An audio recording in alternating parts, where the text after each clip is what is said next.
We acknowledge we are hosted on the lands of the Mississaugas of the Anishinaabe, the Haudenosaunee Confederacy, and the Wendat. We also recognize the enduring presence of all First Nations, Métis, and Inuit peoples.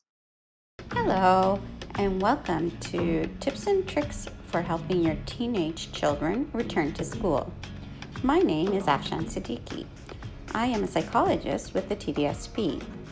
Yvonne Wyndham, a speech language pathologist, and I will be presenting you with some ideas to make your children or your students' transition back to school as easy as possible. This particular video is on helping older students. We do have a collection of other videos that focus more on helping younger children and those with special needs. Much of the information that is in this video is also in those other videos, but just with a different focus. If you do have younger children or those with special needs, please do take a look at those videos because there are more visual examples of the topics that we are covering. Older children have different challenges when going back to school. For example, they have many more complex relationships than younger ones do. When we're trying to help them, the formats that work for younger children may not apply to older ones. The purpose of this presentation is to help you prepare your older children for going back to school. In this video, we cover preparing our children and students for what school might look like through conversation, counting down to when they will be returning, providing ways to help improve their focus to get them ready for school, and helping them to manage any feelings of anxiety about going back to school. Explain what school might look like with your older child by having a conversation with them. Be clear and discuss what new rules may be in place at school. Answer questions if you can, be honest if you can't. We're not yet certain when it'll be time to go back to school, but when we do know, creating a countdown of sorts can help to prepare for when school starts. There are different ways of counting down. For older students, a calendar may be the way to go. If you don't have a calendar at home, there are printable ones online. When you do get your calendar, circle the day school will be starting. Try to make the color that you circle red or some other bright color so it stands out. About 2 weeks before, start crossing off a day every day until you get to the day that school will be starting. You can also use calendar apps and set an alert for reminders a week and a day before going back. You can prepare your child by establishing routines that will be similar to when they are going back to school, especially morning and evening routines. Don't forget to prepare them for back to school routines. One way is that at least 1 week before going back, you can encourage your child to wake up at the same time that they're going to have to wake up for school. Try to get them to have less screen time and do more reading or any other activities that might be linked to school. Have them relearn their locker combination if they have one. Here are some strategies for completion and following routines. More information regarding these strategies can be found in another video in the series called Tips and Tricks Getting Ready for School Expectations. By the time schools reopen, students will have been out of school for almost half of a calendar year, and possibly even longer depending on when they do actually go back. It's easy to become distracted and scattered when there's a lot going on around us and when we don't necessarily have the structure that something like school and work can provide. Focusing is like working a muscle in our body.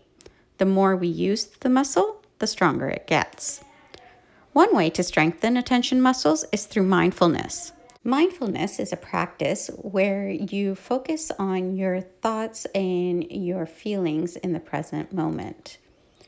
With mindfulness, you focus on something in particular for a period of time. Initially, when you first practice mindfulness, you might notice that your attention tends to wander quite frequently. Whenever you notice your attention has wandered, just remind yourself to bring your attention back to whatever you've chosen to focus on. Even brief periods of time, such as 5 to 10 minutes a day of focusing, can help us bring us back to attention and help retrain our attention skills. Young people also seem to enjoy practicing mindfulness and benefit from it. We have a video here that we'd like to play that shows the perspective of young people who have practiced mindfulness and their experiences with it. Before I tried mindfulness, I felt threatened all the time. Really disillusioned with life. Confused, Tired, stressed, frustrated, scattered all over the place. overwhelmed, anxiety over the future, worried. It was kind of taking over my life. I tried mindfulness because I felt stressed out. I was very concerned with the future and what my day was going to look like tomorrow and everything that was happening. My life was always about what happened in the past and what's going to happen in the future. So by doing mindfulness, I live much more in the now. It is just a different approach to life. We all experience difficult challenges in our life, like stress, pain, and depression. Mindfulness can give us resilience to rise above those challenges and live life more fully. Mindfulness is a particular type of meditation where we bring our awareness to the present moment. We can let go of the past, let go of the future, live life more fully, more joyfully. We all are too busy. I think it's a thing that everybody's just so busy all the time right now. You always have something that you have to do, or you're always going towards a certain goal. And mindfulness is just taking a moment to look at your life without any expectations. Take time for yourself rather than getting carried off in all the daily activities that you have. Mindfulness can be practiced by anyone, no matter what your religion, your age, or your background. We don't have to wait until we have time to do like a formal sitting meditation to practice mindfulness. We can bring that same mindful awareness to any activity that we're doing through our daily lives. So walking can be a meditation. Eating our lunch, brushing our teeth, being creative, painting, writing, or playing music can get us deeply in touch with the present moment. Mindfulness is available anytime, anywhere. It's a tool and skill that you can use for the rest of your life, and it's easy through simple daily or not daily exercises. I mean, it just keeps us all just calm and present, and I think that that's healthy for anybody. It can be beneficial for everyone, and you just have to go in with an open mind and take everything slowly instead of trying to get through life quickly and do as much as I can and as fast as I can do it. Instead, just enjoy everything you do and maybe look at life from a more positive perspective. So I really invite you all to try it, to experience it, and to see for yourself how mindfulness might be able to affect and transform your own life.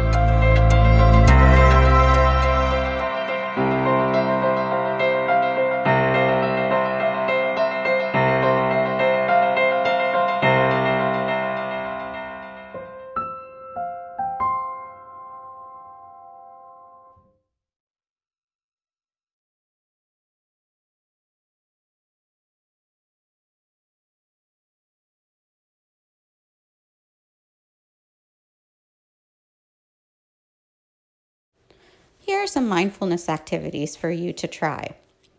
The first one is called the raisin exercise. You don't necessarily have to use a raisin for this. It can be any object you can hold. Ask, what does it look like? What does it smell like? What does it feel like? And if appropriate, what does it taste like? The body scan is another popular mindfulness activity. When you're first starting out, it's a little bit difficult to do independently. So you might want to consider watching some videos or using an app to help out. You could also just give it a try and see how comfortable you are with it. When you're doing the body scan, you would lie or sit comfortably and then systematically focus on each part of the body. You can start at the feet and work your way to the top of the head, or vice versa, starting at the head and working towards your feet. And you would just identify how you're feeling in each part of your body, whether you're feeling tense or relaxed. Mindfulness is often associated with focusing on our breath. With this type of activity, we focus on how the breath goes in and out through the rise and fall of our belly and chest. You can even put your hand on your belly or chest to physically feel your breath going in and out. And then breathe deeply for a minute or two. One last activity that we've included here is the 5 senses exercise. With this exercise, you would focus on 5 things you see, 4 things you hear, 3 things you feel, 2 things you smell, and 1 thing you taste. There are many apps and videos available that can help you with your mindfulness practice. Many are free or have free exercises available within them. 3 examples are Calm, My Life Meditation, which was known as Stop, Breathe, and Think, and Smiling Mind. Many YouTube videos are quick and easy to do as well.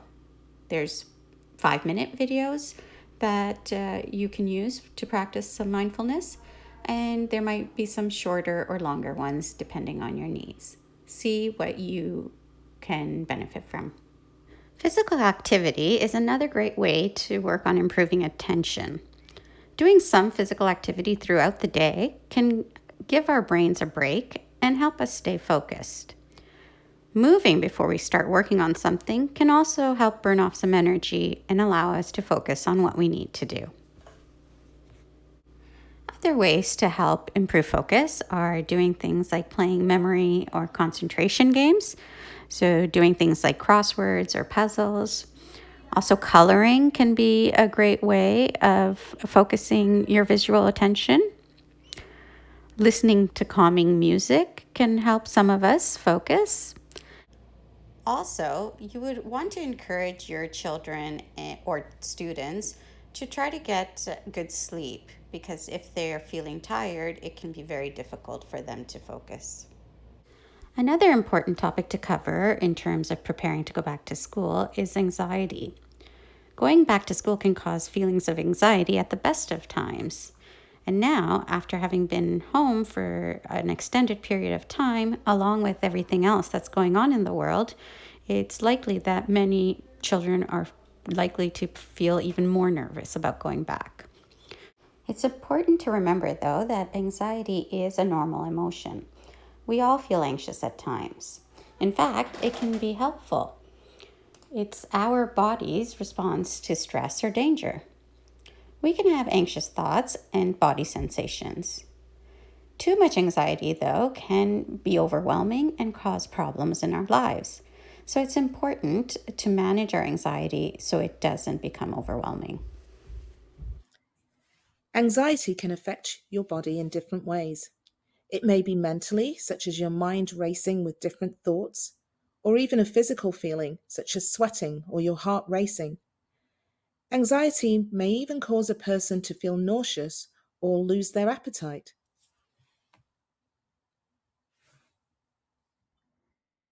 Even with a regular return to school, anxiety can cause lots of thoughts of uncertainty for children, and it's even more pressing now. They may wonder, what if someone I love gets sick? What if I get sick? Something bad could happen to my parents when I'm at school. Maybe the work will be too hard for me this year. What if none of my friends are in my class? I like my teacher. This graphic is from gozen.com. It shows 8 ways that a child's anxiety may manifest itself as something else. For instance, anger. The perception of danger, stress, or opposition may trigger the fight or flight response and leave your child angry, and they're not able to communicate why. They may also have difficulty sleeping. They might not be able to fall asleep or stay asleep, and that could be a characteristic of anxiety. Defiance. A child that's unable to communicate what's going on may show as being defiant because they're trying to control a situation where they feel anxious and helpless. Chandeliering. Chandeliering is when a person that you usually think of as quite calm suddenly flies off the handle for no reason. They may have pushed hurt and anxiety so deep down for so long that something very innocuous or harmless that's said to them, or something that's happening that seems fairly fine, seems fairly okay, suddenly sends them straight through the chandelier, hence the term chandeliering. Lack of focus.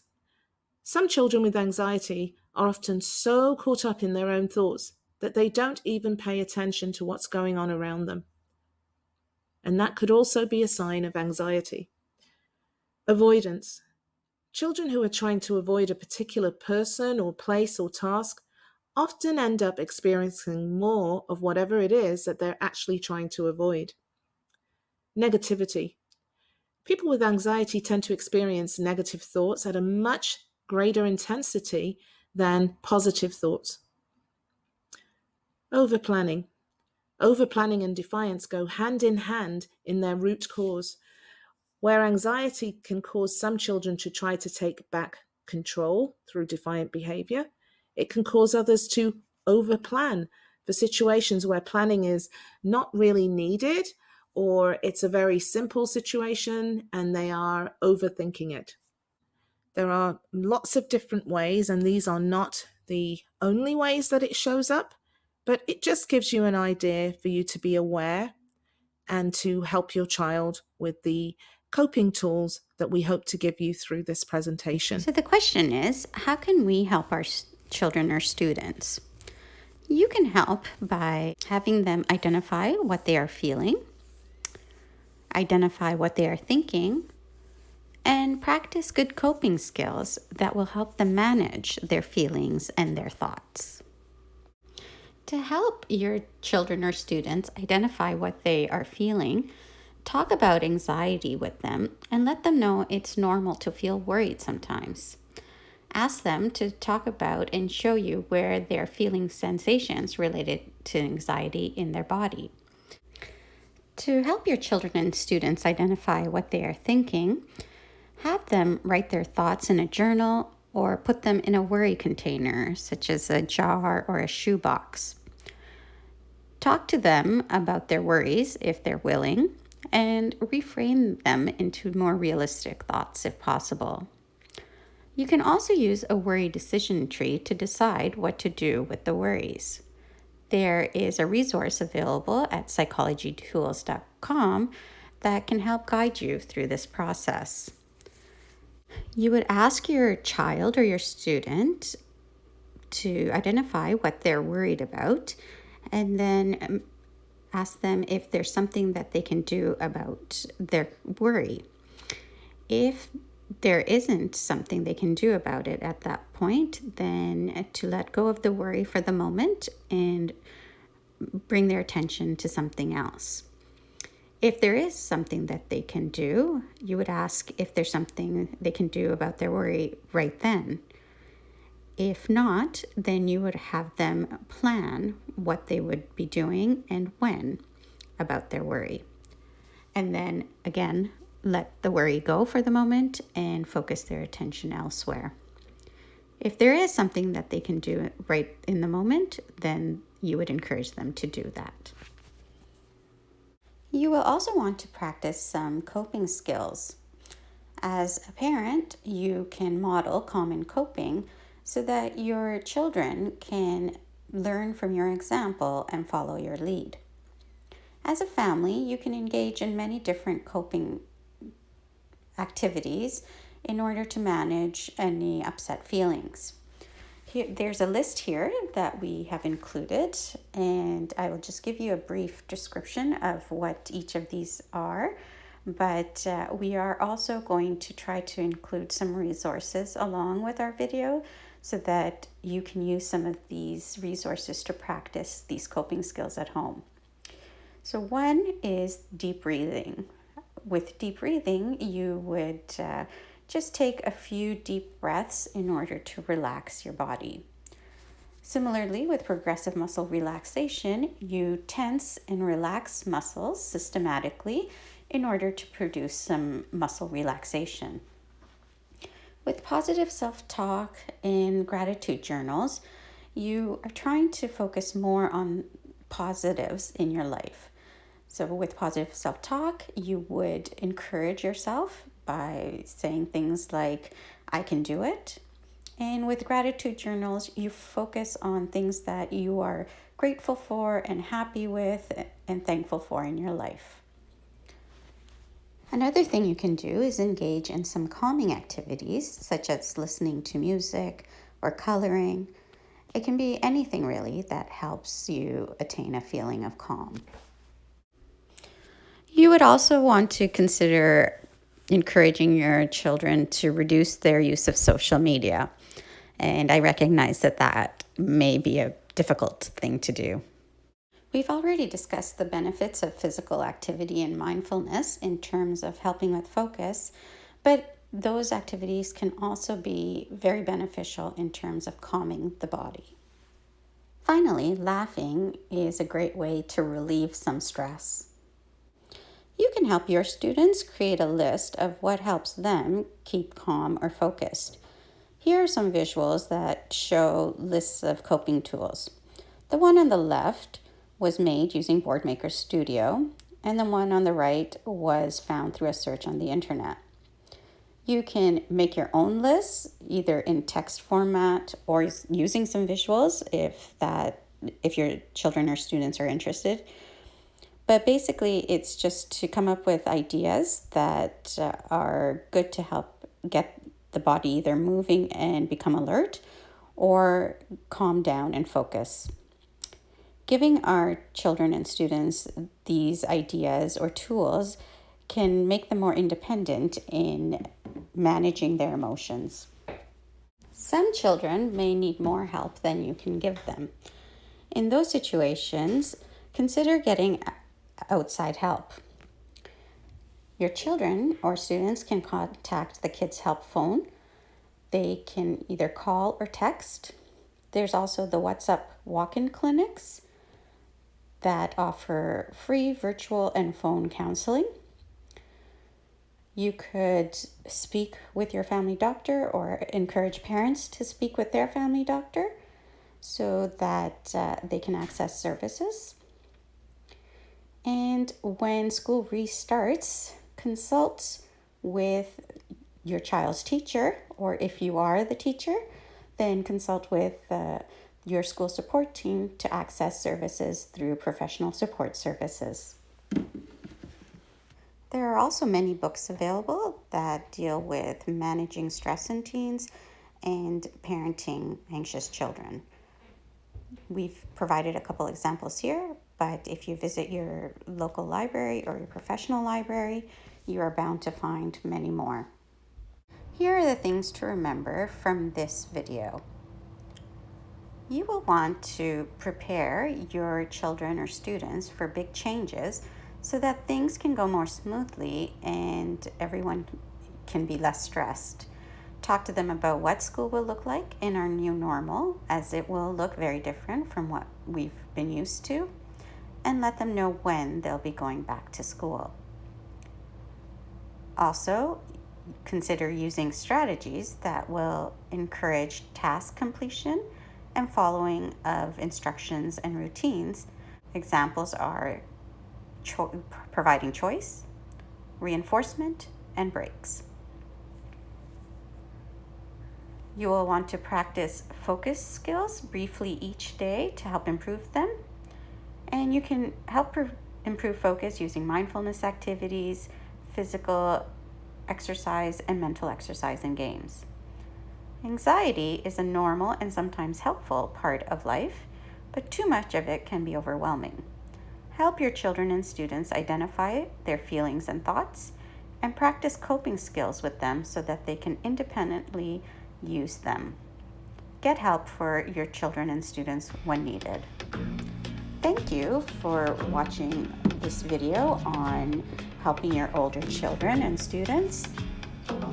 Please consider watching some of our other videos if they seem appropriate. We hope that you have learned some new information that will be useful to you and that you can take back home or to your classrooms. Thanks for watching.